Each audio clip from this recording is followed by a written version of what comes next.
하나님을 사랑하시면 아멘 합시다. 우리 예수 그리스도를 사랑하신 분은 아멘 합시다.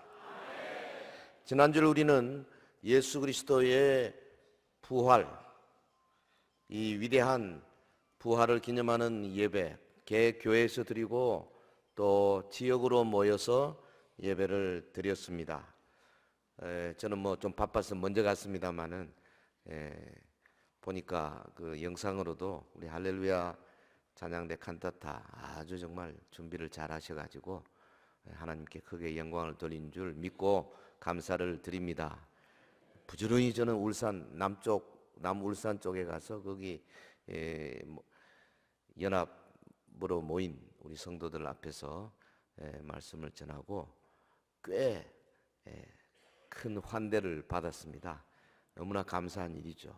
하나님께서는 교회가 연합으로 모여서 예배할 때 크게 기뻐하시고 역사하시는 줄 믿습니다. 예수님의 부활은 우리 인간들이 상상도 할 수 없는 정말 기적 중에 기적이죠. 하나님께서는 그러나 그 아들의 십자가 죽음과 무덤 묻히고 장사된 이후에 따라오는 부활, 하나님께는 이게 당연한 순서입니다.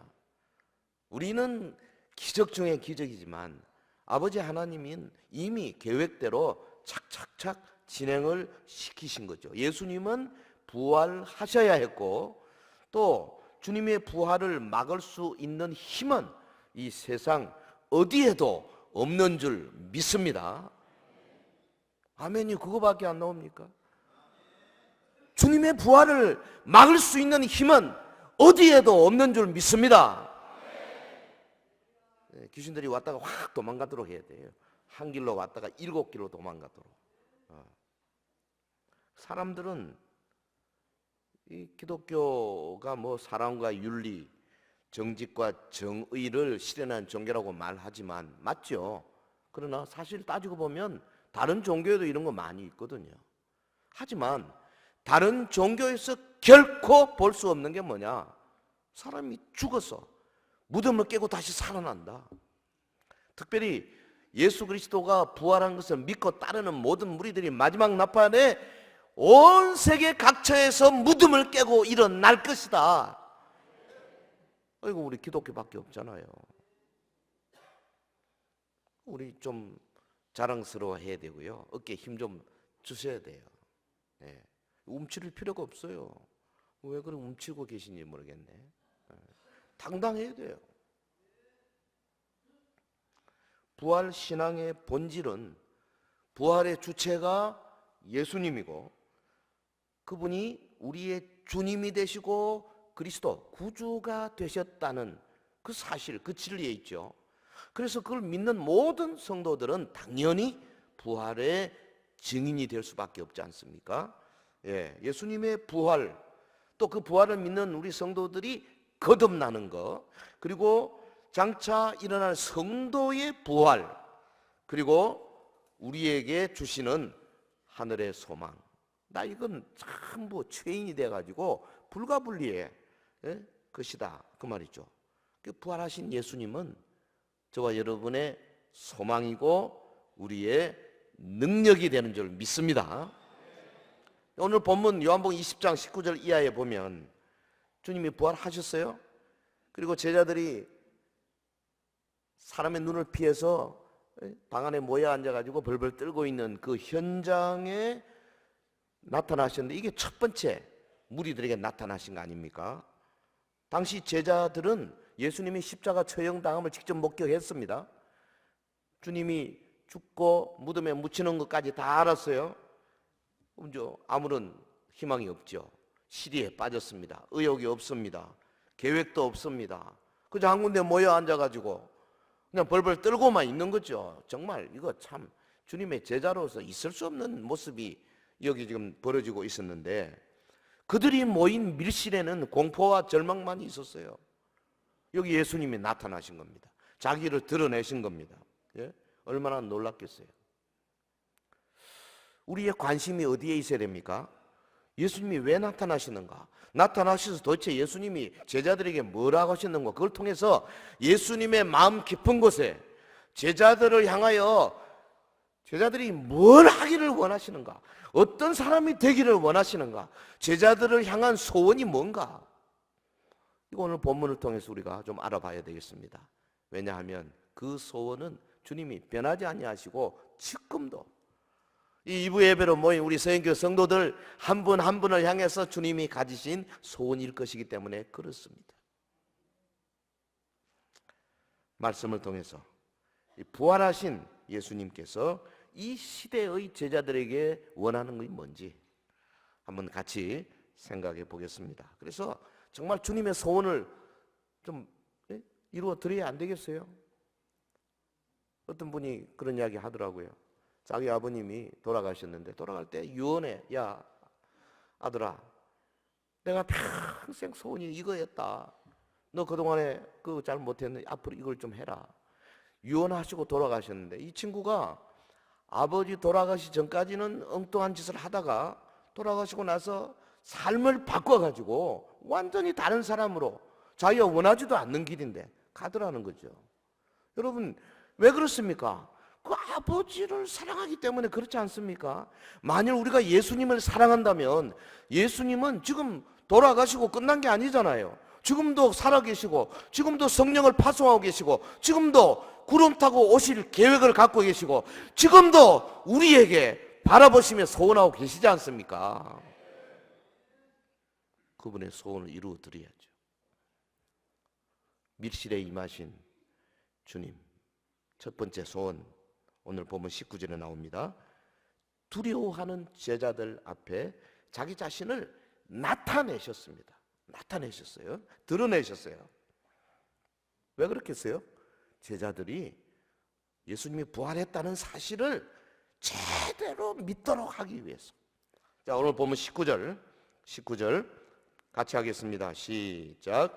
이날 곧 안식 후 첫날 저녁 때에 제자들이 유대인들을 두려워하여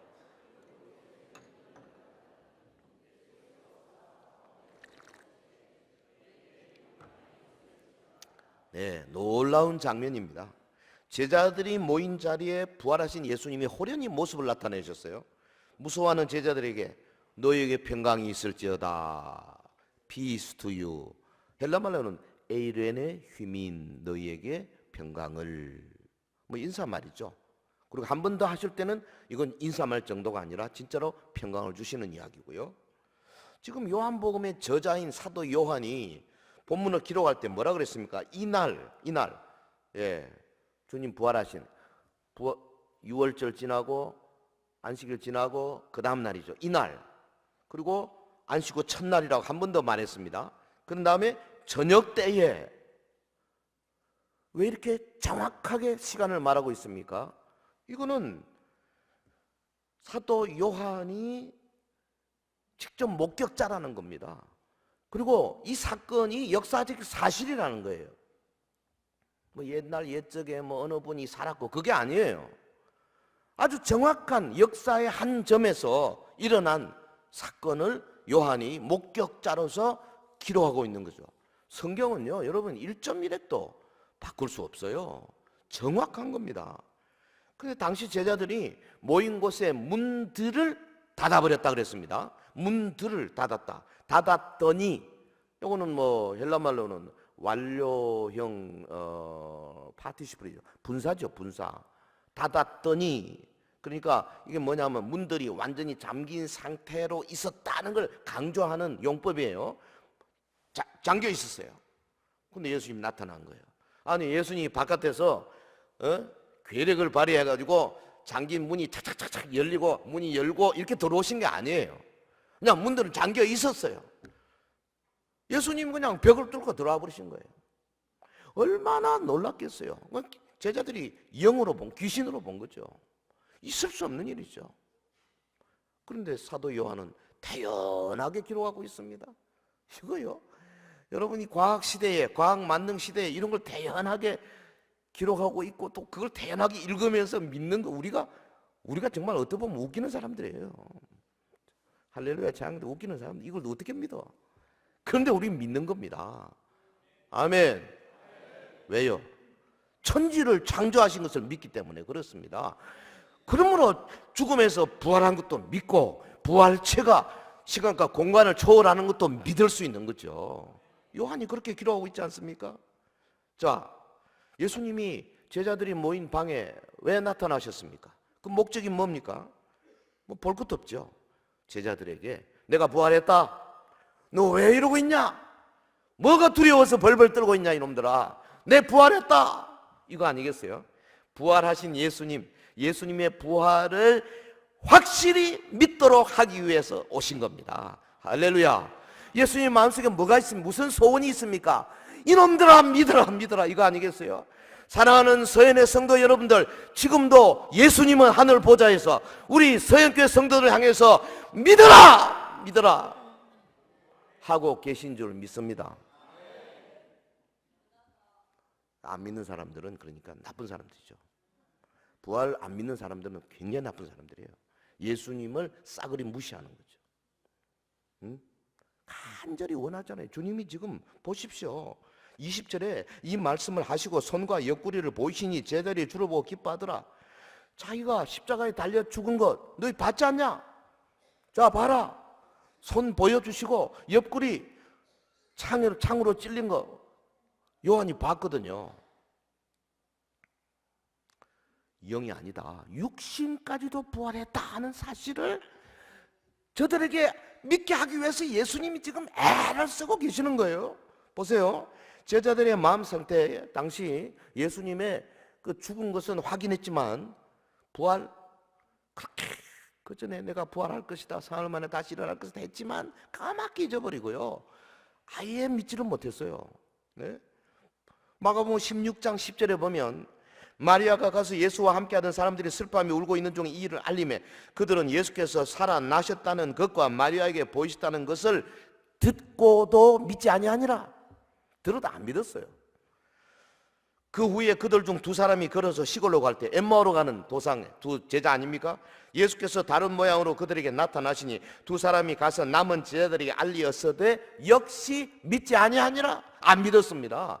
뭐 본 것을 이야기해도 안 믿고 여자들이 와서 이야기도 안 믿고 완전히 닫아근 거죠. 심지어는 주님이 저들이 모인 자리에 처음 나타나실 때 여러분 요한복음 20장에는 그렇게 기록 안 했지만 누가복음 24장에는 이 같은 장면을 이렇게 기록했습니다. 36절에 이 말을 할 때 예수께서 친히 그들 가운데 서서 이르시되 너에게 평강이 있을지어다 하시니 그들이 놀라고 무서워하여 그 보는 것을 영어로 생각하는지라. 어떤 사람들이 그러더라고요. 아, 그 2000년 전, 3000년 전 그 원시인들이야 뭐 믿을 수 있는 거지. 그러나 오늘 과학 만능 시대에 어떻게 믿어? 아닙니다. 보세요. 지금 2000년 전 이분들도 직접 보고도 못 믿었어요. 어찌 보면 뭐 당연한 겁니다. 사람이 죽었다고 다시 살아났다는데 어떻게 믿겠어요? 예? 예수님이 십자가에 못 박기 전에, 해 박기 전에 내가 다시 살아날 것이다 아무리 이야기해도요, 그때는 똑똑한 척하고 뭐 안 척했는데요, 실제로 상황 벌어지니까 싹 잊어버렸어. 예.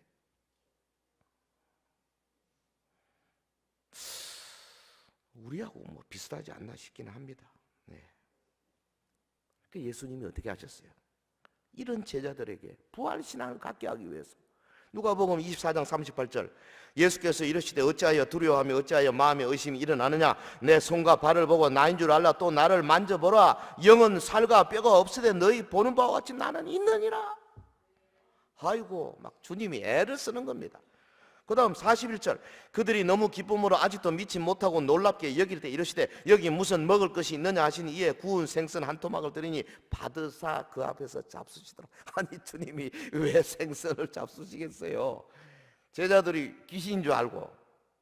그러니까는 확실하게 나는 귀신이 아니다, 영이 아니다, 나는 몸을 가진 자다, 너희도 이렇게 부활할 것이다 직접 잡수시더라고요. 도마, 첫날은 도마가 없었잖아요.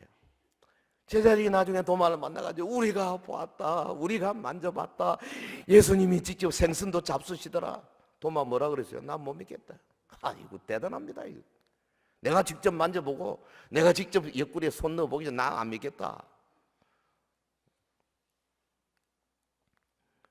예수님이 도마를 믿게 하기 위해서 또 찾아오셨잖아요. 일주일 후에.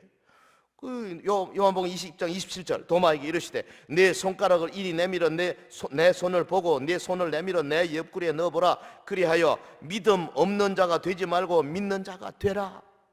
믿음 없는 자 아피스토스가 되지 말고 믿음 있는 자 믿는 자 피스토스가 되라. 한번 따라 합시다. 믿음 없는 자가 되지 말고 믿는 자가 되라. 우리가 믿음을 가진다는 것은요, 주님의 마음을 어마어마하게 기쁘시게 해드리는 행위가 되는 거예요. 그 우리가 예수님의 부활을 믿는 순간 주님 막 좋아가지고 어쩔 줄을 모르실 겁니다. 할렐루야. 그게 영광 돌리는 거예요. 거꾸로 믿음을 갖지 못하고 의심하고 그 부활의 신앙으로 인해서 내게 삶에 별로 변화가 없고 어제나 오늘이나 비슷하고 이런 우리 성도들의 모습은 우리 주의 마음을 슬프게 하는 거예요. 예? 참, 믿음으로 받아들여야 합니다. 믿어야 됩니다. 어떻게 하면 될까요? 말씀을 들어야 되죠. 설교 말씀을 들어야 되고. 우리 교회 서인교회 홈페이지 가보면 그동안에 쭉 설교 말씀 많이 있잖아요. 홈페이지 들어가서 그냥 듣고 또 듣고 듣고 또 듣고 계속 하세요. 믿음은 들으면서 나요. 아멘. 한 번 듣는 사람에게 믿음이 10% 올라왔다면 두 번 들으면 15% 자꾸 올라갑니다. 자꾸 들으세요. 그리고 들은 말씀에 근거해서 기도하십시오. 그리고 특별히 기도에 많이 나오셔야 돼. 그래서 그냥 성도들과 함께 부르짖어 기도할 때 하늘이 열리고요, 하나님의 믿음을 팍팍 집어넣어 주시는 겁니다. 할렐루야. 공짜가 어디 있어요? 그냥 믿음 주시겠지 뭐. 해보세요. 되는가? 30년 해보세요. 안 됩니다. 믿음 주시겠지요? 안 주십니다. 먹고 또 먹고 또 먹고 엎드리고 기도하고 내 속에 잘못된 거 있으면 생각나는 대로 회개하고 이래야 돼요. 할렐루야. 자, 예수님의 첫 번째 소원 믿는 겁니다. 부활 신앙을 갖는 겁니다. 예수님의 부활을 믿고 그 부활 때문에 나도 앞으로 부활할 것이다. 이 썩어지는 몸이 다시는 썩지 않은 몸으로 될 것이다. 이거 믿는 거예요. 믿는 사람마다 좀 다릅니다. 거의 99.99% 믿는 분이 있고요, 저 밑바닥에 헤매는 분이 있어요. 베드로나 사도 바울쯤 되면 상당한 수준일 것 같아요. 제 목표는 저는 사도 바울처럼 믿는 게 목표입니다. 제가 옆에 안 계시니까 알 수는 없지만 성경을 읽으면서 제가 바울은 요 정도 믿었겠구나. 다 깨놓고 말해서요, 지금 성경에 있는 건 전 다 믿습니다. 네, 현재 그 정도 수준이 자꾸 믿음을 주시더라고요. 할렐루야. 자, 두 번째 예수님의 소원, 그게 22절에 나오죠. 제자들에게 성령을 받으라 그랬어요. 성령을 받으라. 예수님 마음속에요, 제자들이 성령 받는 게 그렇게 중요하고 화급한 사건이었어요. 22절 다 같이 시작.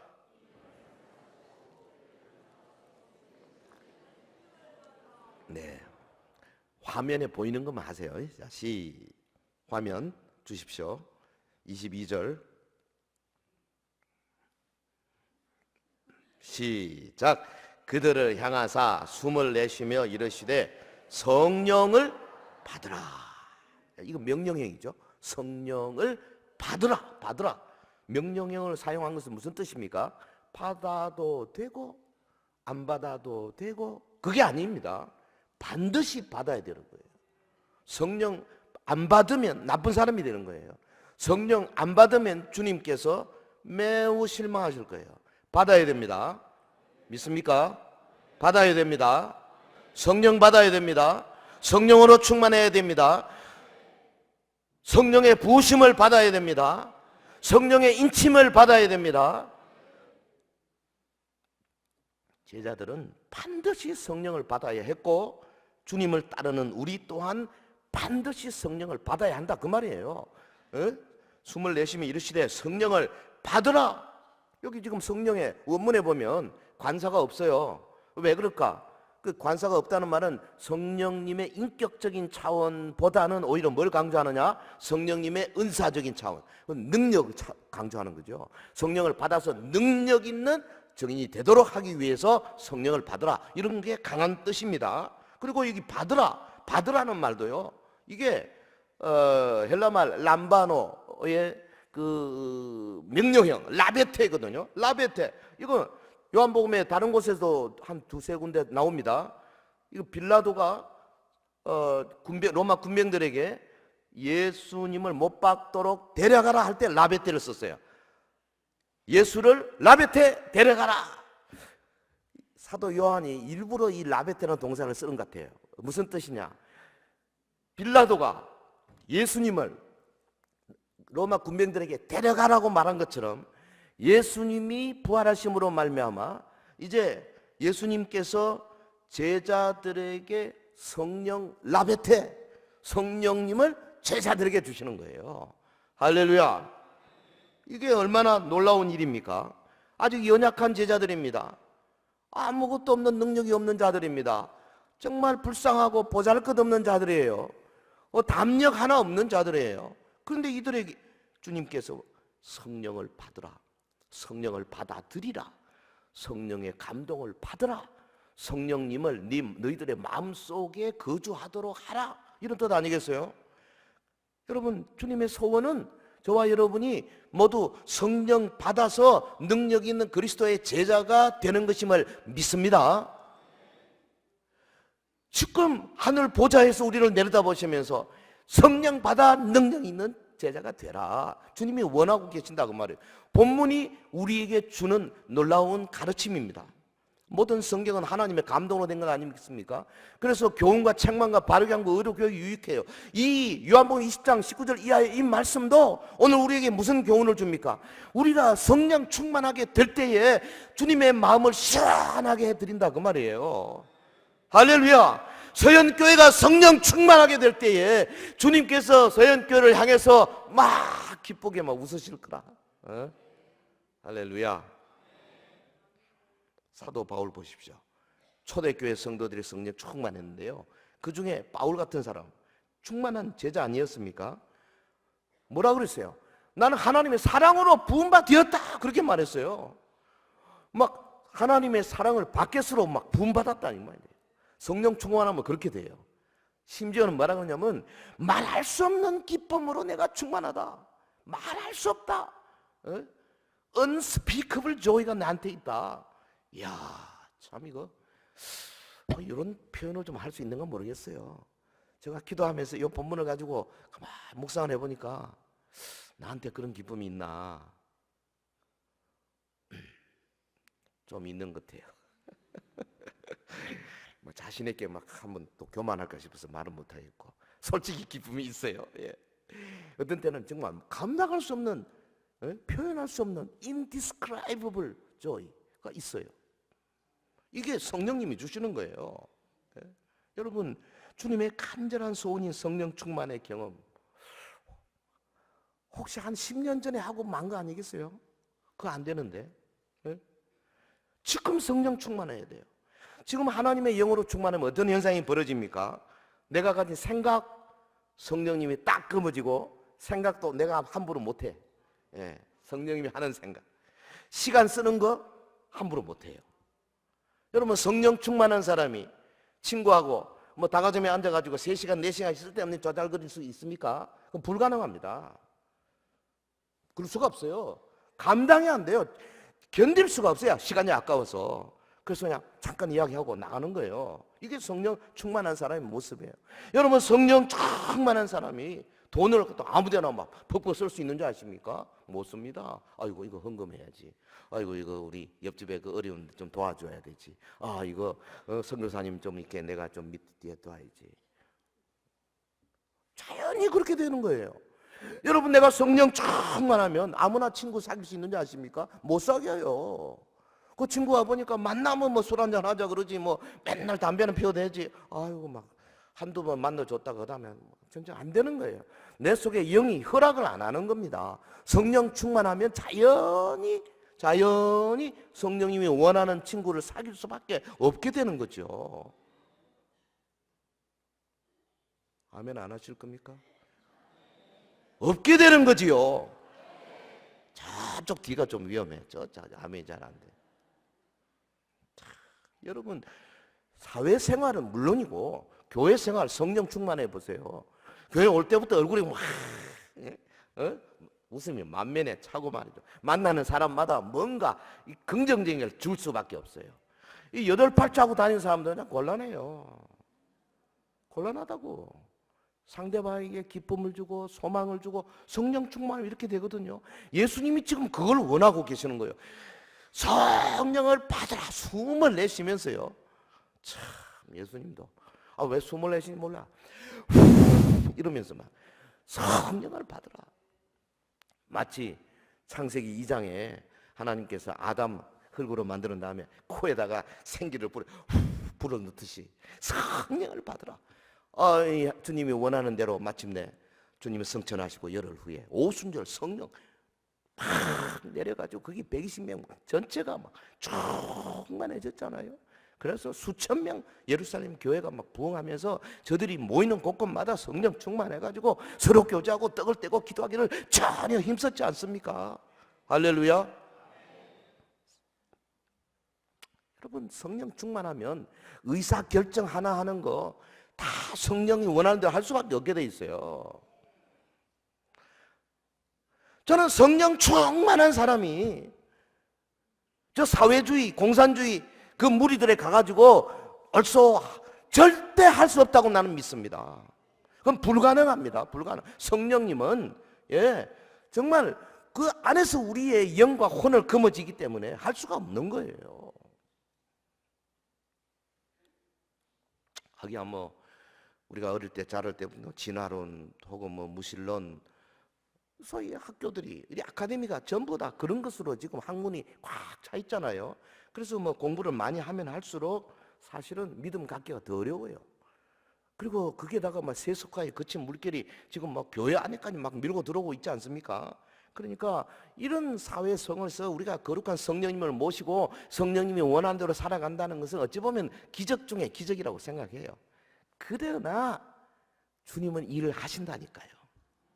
예배를 통해서 하십니다. 교회를 통해서 하십니다. 목사의 설교를 통해서 하십니다. 여러분의 삶 속에 고난을 주고 여러 가지 깨달음을 주셔서 하십니다. 하신다니까요. 이 기적 같은 일을 하세요. 왜냐하면 저와 여러분이 성령으로 충만하는 것이 우리 예수님의 간절한 소원이기 때문에 그렇습니다. 성령 충만하면 어떻게 됩니까? 말씀을 사모하십시오. 설교 말씀 한문으로 듣지만 아까 이야기했습니다. 홈페이지에 다 나와 있잖아요. 유튜브에도 나와 있어요. 제 설교도 유튜브에 많이 나와 있어요. 한 번씩 보면 20년 전에 설교도 나와 있어요. 그때는 제가 굉장히 젊었더라고. 이게 누군가 어떤 재밌어요. 들어보면 저때 저런 이야기를 했나. 말씀을 많이 들으세요. 말씀을. 아멘. 그리고 그 들은 말씀에 근거해서 기도 제목을 잡으십시오. 그리고 그 안에 여러분에게 잘못한 걸 꾸짖거든 회개하십시오. 그리고 하나님 앞에 찬송하십시오. 그럴 때 언제 어느 때 성령께서 여러분을 머리끝에서 발끝까지 220V 이상으로 쫙 전류가 흐르게 하고 충만하게 만들지 아무도 몰라요. 바람처럼 왔다 뭐 우리가 바람이 어디서 오는지 어디 모르듯이 그렇게 된다니까요. 그러나 어찌됐든 성령 충만해야 돼요.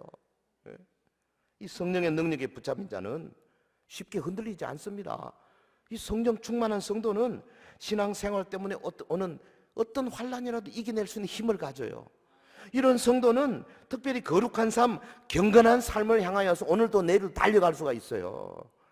우리가 세상에 나가서 살 때요, 우리의 거룩을 해치는 이 유혹들이 얼마나 많습니까?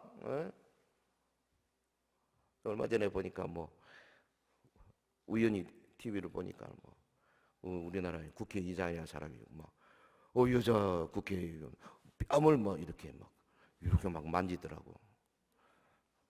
아이고야. 내가 그걸 보면서 그런 느꼈어요. 그게 성추행인지 아닌지 그거는 법에서 따질 문제고, 나는 느끼기로 저 양반이 평소에 관리를 안 했구나. 평소에 관리를 잘한 사람은 절대 손 올릴 수가 없는 겁니다. 하기야 믿음이 없으니 그렇겠지. 여러분, 경건한 삶, 거룩한 삶 사는 사람들은요, 처음부터 철저하게 합니다. 남자분들요, 자기 차에 함부로 자기 부인 외에 다른 여자 태우면 안 돼요. 저 안 태우잖아요, 저는. 집사람이 있을 때만 태우지. 그리고 아이고 가는 길인데 좀 태워달라. 그럼 어떻게 해야 돼요? 택시비 있으니까 택시. 그걸 빌리 그레함 목사님이 50년 동안 했다는 거 아니겠습니까? 그분이 한 건도 없잖아요, 그게.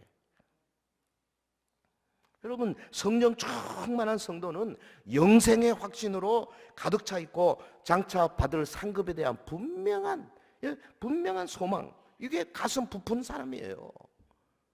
성령 충만하냐 아니냐 금방 알 수 있어요. 내가 충만하냐 아니냐 그것도 몰라요. 자기 이름 모르는 사람과 비슷하지. 그거는 내가 충만하냐 아니냐 금방 알 수 있다니까요. 지금 제가 여러 가지 말했잖아요. 그렇지 못하면 안 충만한 거지 안 충만한 거는 주님을 섭섭하게 하고 있는 거죠. 숨을 내쉬며 가라사대 성령 받으라 그러잖아요. 부활하신 주님, 지금도 보좌 우편에서 성령을 파송하고 계시는 그 주님께서 여러분 성령 충만하기를 원하십니다. 서영교회 성도 여러분들, 정말 주님의 소원을 이번 이참에 한번 이루어 드립시다. 성령 충만하기를 주의 이름으로 축원합니다. 기도에 많이 참석하시고 정말로 두 손 들고 1시간씩 부르짖어 기도해 보세요. 왜 충만 안 되겠어요? 반드시 됩니다. 믿습니다. 자, 주님이 확실한 믿음 가지기를 소원하셨고 부활신앙, 또 성령 충만하기를 소원하셨는데, 또 마지막 하나 더, 제자들을 파송하시는 모습을 통해서 이 제자들이 부활의 증인되기를 원하시는 모습. 오늘 21절에 보면 21절에 주님 말씀하시기를 아버지께서 나를 보내신 것 같이 나도 너희를 보내노라. 할렐루야. 영상실이 한 2초씩 느리게 따라오시네요. 부활하신 주님은 제자들이 부활의 복음을 전파하기를 원하세요. 예수님 지금 뭐라 합니까? 제자들을 보낸다 그랬어요. 보낸다. 뭘 원했습니까? 뭘 위해서? 부활의 소식을 전하기 위해서. 근데 여기 보내심, 아버지께서 예수님을 보내신 것, 이 보내심, 그리고 예수님이 제자들을 보내심, 보내심이 두 개인데, 이게 좀 차이가 있어요. 성부 하나님께서 예수님을 보내시는 것을 아포스텔로라는 동사를 썼습니다. 그리고 예수님이 제자들을 보내시는 펜포, 여기 차이가 있어요. 아포스텔로는 뭐냐 하면은 권위를 부여받아 가지고 보내심 받는 겁니다. 예수님은 하나님 아버지의 권위를 몽땅 그대로 받아 가지고 오셨어요. 근데 예수님이 제자들에게 보낼 때는 예수님 권위 하에서 보내시는 겁니다. 펜포. 그러니까 사도들이 병자를 고치거나 기도하거나 안수하거나 할 때 반드시 사도 베드로가 내가 안수하노라 그러지 않았습니다. In the name of Jesus, 예수 이름으로, 이렇게 예수님의 권위를 가지고 하셨다고 말이죠. 오늘 우리 말씀을 전하는 목사님들, 선교사들, 전도자들이 다 예수님의 권위 하에 가는 거죠. 할렐루야. 소명을 받아서 간다 그 말이죠. 예수님은 하나님 아버지께서 자기를 보내셨다는 강한 자의식을 갖고 계셨어요. 그래서 사명의식으로 투철한 분이시지 않습니까? 히브리서 3장 1절에 예수님을 뭐라 그랬습니까? 우리의 믿는 도리의 사도다, 그렇게 표현했잖아요. 아포스톨로스다. 예? 그러니까 이 사명 의식을 가지고 제자들을 불러가지고, 자, 내가 가진 권위로 너희를 파송한다. 너희는 내 이름으로 가서 안수해라. 내 이름으로 병자를 고쳐라. 내 이름으로 귀신을 쫓아내라. 내 이름으로 복음을 전해라. 내 이름으로 교회를 세워라. 할렐루야. 예수님이 지금 여기 간절한 소원이 뭡니까? 제자들을 예수님의 권위로 보내고자 하시는 겁니다. 가라. 만약 안 가면 어떡하겠어요? 그건 뭐 예수님 마음이 얼마나 섭섭하겠어요. 야, 김 집사야, 너 회사 내가 너를 보낸다, 펜포. 그러면 아멘 하고 가는 곳곳마다 예수님 in the name of Jesus, 예수님의 이름으로 사역하고 예수님의 이름으로 전도하고 예수님의 이름으로 사업하고 그렇게 하는 거예요. 교회에서 2000년 수많은 주의 일꾼들이 이 보냄받은 자라고 하는 사명의식으로 충만했지 않습니까? 그들은 사람의 요청에 따르는 일꾼 되기를 거부하고 오직 주님의 명령을 따라서 거룩한 사역의 길로 갔던 사람들이에요. 주님 말씀하십니다. 나도 너희를 보내노라. 이 말씀 뭡니까? 나도 너희를 보낸다. 너희가 필요하다. 나도 교회가 필요하다. 너희 같은 자들이 모인 교회가 나도 필요하다. 바울이 이 사실을 알고 나서 나중에 뭐라 그랬습니까? 교회는 예수 그리스도의 몸이다 그랬어요. 성도들이 모이는 이 교회가 예수님의 몸이다. 그 말이 무슨 말입니까? 교회는 언제든지 예수님의 입의 역할, 손의 역할, 발의 역할을 해야 된다는 거, 그걸 의미하는 거죠. 네? 왜? 주님이 교회의 머리시기 때문에 그렇습니다. 머리가 시키는 대로 해야 되죠. 생각해 보세요. 자, 여기 몸 가운데 목이 좀 마릅니다. 제가 지금 목이 마르거든요. 그러면 머리가 주님께서 왼쪽에 물이 있다 그렇잖아요. 눈을 보고 물을 찾았어요. 그럼 왼쪽 팔을 보고 뻗어라. 뻗습니다. 들어라. 입에 갖다 대라. 부어라. 머리가 하는 거예요. 주님이 하는 겁니다. 예배해라. 주님이 하는 거예요. 찬양해라. 주님이 하는 겁니다. 이사야 구역 모여라. 주님이 하는 겁니다. 예, 이웃을 향해서 봉사의 팔을 뻗어라. 주님이 하시는 겁니다. 주님께서 말씀하시잖아요. 그래서 우리가 그 손발이 되어서 행동하는 거죠. 이걸 지금 주님이 원하셨어요. 사랑하는 성도 여러분, 이 우리 차례 아닙니까? 기억합시다. 우리가 부활의 복음 증거하기를 주님께서 간절히 기다리고 계십니다. 자, 어떻게 하는가 보자. 이번 한 주간 어떻게 하는가 보자. 마가복음 16장 15절 너희는 온 천하에 다니며 만민에게 복음을 전파하라. 주님 말씀하시지 않습니까? 부활의 복음을 전파하는 것은 우리를 향한 주님의 간절한 소원이에요. 부활의 복음 전파는 성도 개개인이 뿐 아니고 교회가 전체적으로 혹은 전도회적으로 혹은 여러 가지 단체로 팀을 만들어서 이 일을 하도록 주님이 원하고 계시는 겁니다. 예? 그러니까 그리스도께로부터 보내심을 받은 우리 성도들은 오직 그리스도의 권위로 세상으로 파송되잖아요. 여러분이 가서요 예수님의 권위로 만약에 복음 전하다가 어떤 뭐 이렇게 약간 좀 정신이 온전하지 못하고 뭐 귀신 들린 사람이 있다든지 병든 사람이 있으면 붙들고 예수 이름으로 기도해 주세요. 그러면 역사가 나타나는 겁니다.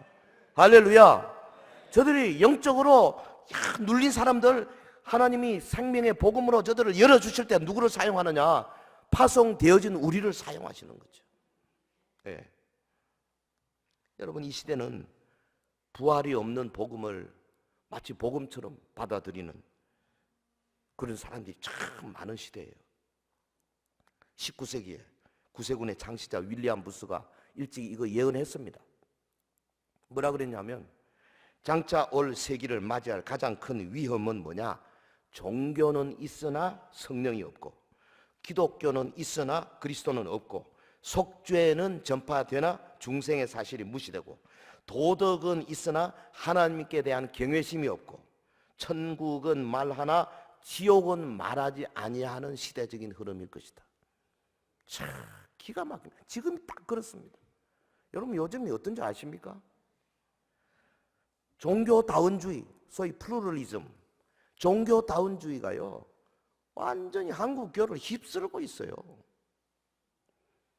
벌써 이 말을 한 지가 저는 20년 넘었습니다. 이 강단에서 제가. 그런데 지난 2년 반 전에 부산의 WCC 총회 보셨잖아요. WCC가 어떤 단체인데 가톨릭과 손잡은 단체 아닙니까? 예수님만 구원이 아니다. 다른 종교에도 얼마든지 진리가 있을 수 있다. 문을 연 거 아닙니까? 이런 단체가 세계적으로 모여가지고 부산에서 그냥 부닥거리를 하는데요. 거기에 준비위원이 128명인데 제가 명단 다 가지고 있습니다. 제가 그중에 한 반은 아는 사람들이에요. 내 친구들이에요. 제가 몇 사람에게 말해봤어요. 야, 너 왜 거기 들어가 있냐? 여러분 보세요. 한국교회 대표적 교단들 종교다운주의에 빠져 있잖아요. WCC에 가입해 있지 않습니까? 우리 합동측 교단이 이 WCC 가입 문제 때문에 통합과 갈라진 거 아닙니까? 그런데 지금 그들은 완전히 이제는 대단합니다. 요 앞에다가요 십자가 있으면 M자 이렇게 M 있지 않습니까? 이게 M이 뭔데? 마리아입니다. 마리아. 가톨릭에서 쓰는 걸 그대로 지금 개신교회도 제가 CGN인가 그것도 봤어요.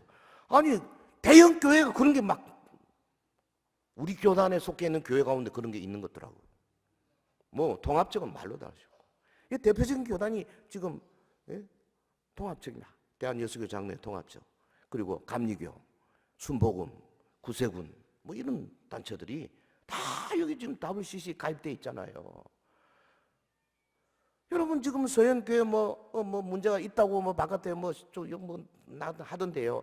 이런 문제가 아니에요. 이거는 사실은 우리의 영혼을 죽이는 이 종교다원주의의 이 사탄의 무시무시한 세력이 가톨릭부터 시작해서 개신교회에 일어나가지고 전 세계 반 이상을 다 먹어버린 거예요. 지금 한국교회가 지금 그렇다고.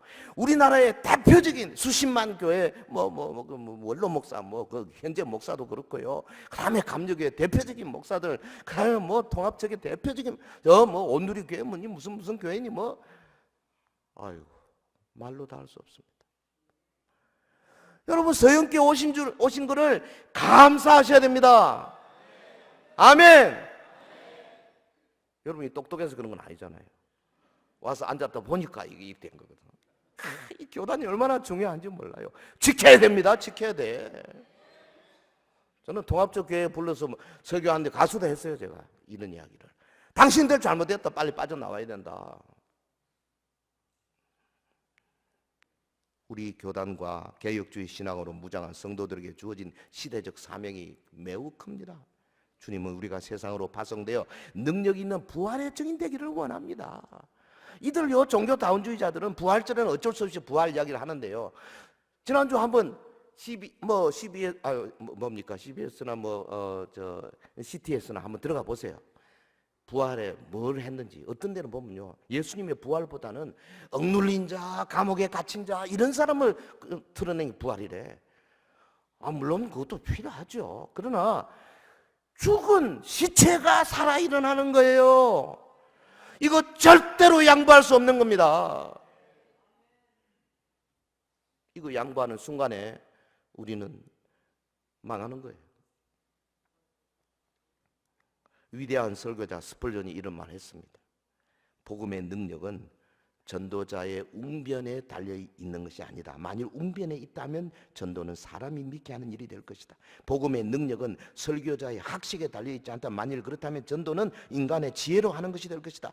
우리의 혀가 녹이 있을 때까지 전하고 허파가 다 소모되어 죽을 때까지 전가한다 할지라도 성령의 능력이 하나님의 말씀을 통해서 역사하여 영혼을 변화시키지 않는다면 아무도 구원받을 수 없다. 그러므로 전도할 때 필수적인 두 가지. 하나는 예수님 다시 사셨고 우리도 따라 부활할 것이다. 이거. 그 다음에 성령님의 능력을 충만히 힘입는 것. 이 두 가지. 그래서 이 두 가지 갖고 나가야 되는데 이상한 거는 정말 이 두 가지를 세상 사람들이 제일 우습게 봐요. 이게 가장 중요한 건데. 다시 한번 강조합니다. 주님의 간절한 기대는 우리가 성령의 능력으로 부활의 증인되는 겁니다. 할렐루야. 예수님의 마음을 헤아리는 제자들이 되어야 되겠습니다. 주님의 부활을 확신하고, 예? 주님의 부활이 장차 우리 부활의 증거됨을 확신하는 것. 이랬으면 누가 무슨 반으로 쑤시더라도 입에서 부활이 터져 나오는 그런 사람이 되어야 되겠어요. 그리고 성령 충만해야 합니다. 여러분, 성령 충만한 사람은요, 밤에 꿈을 꿔도 성령 충만한 꿈을 꿔요. 눈만 딱 뜨면 주님 아직도 안 오셨습니까? 이럽니다. 시간이 아까웠어요. 어떡하는지 하나님 말씀 보고 싶고 내 맡은 일을 잘하고 싶고, 그래서 이 몸을 잘 관리해야 되죠. 그래서 운동도 좀 하고. 왜? 놀기 위해서 골프 치는 게 아니에요. 이 몸으로 하나님이 원하는 일을 하기 위해서 최소한의 준비를 하는 거예요. 여러분, 주님이 그렇게 원하시지 않습니까? 그러면 성령님께서 우리 속에서 주님이 원하신 것을 끊임없이 말씀하고 계시잖아요. 나가라, 부활의 증인이 되라. 너 앞집 사람 다음 주에 그 특히 교회를 끌고 와라. 너 가서 하나님 말씀을 전하고 너의 삶을 증거해라. 예? 우리가 유념해야 할 사실은 주님이 이미 선택한 수많은 사람들이 부활의 증인을 기다리고 있다는 사실이에요. 이게 여기저기에 있어요. 아마 대구 시내 믿는 사람이 10%도 안 되는데 90% 이상의 사람들이 지금 부활의 증인을 기다리고 있는다는 거 아니겠습니까? 이 믿음 없는 불신의 시대에 주님의 부활을 믿고 증거하기 위해서 우리 교회 전체가 성령으로 충만하시기를 예수 이름으로 축원합니다. 그래서 주님을 정말 기쁘시게 할 때, 그때 여러분 기도만 해보세요. 응답이 그냥 올 거예요. 주님을 기쁘시게 할 때 안 되는 게 없는 거죠. 할렐루야. 여러분 사업, 가정, 자녀 모든 문제에 주님을 기쁘시게 하는 사람은 착착착착 길이 열리게 되어 있습니다. 내가 너와 함께한다. 놀라지 말라. 두려워하지 말라. 내가 네 하나님이다. 내가 너와 반드시 동행하겠다. 믿습니까? 이 은혜가 온 성도들이 함께 하시기를 주의 이름으로 축원합니다.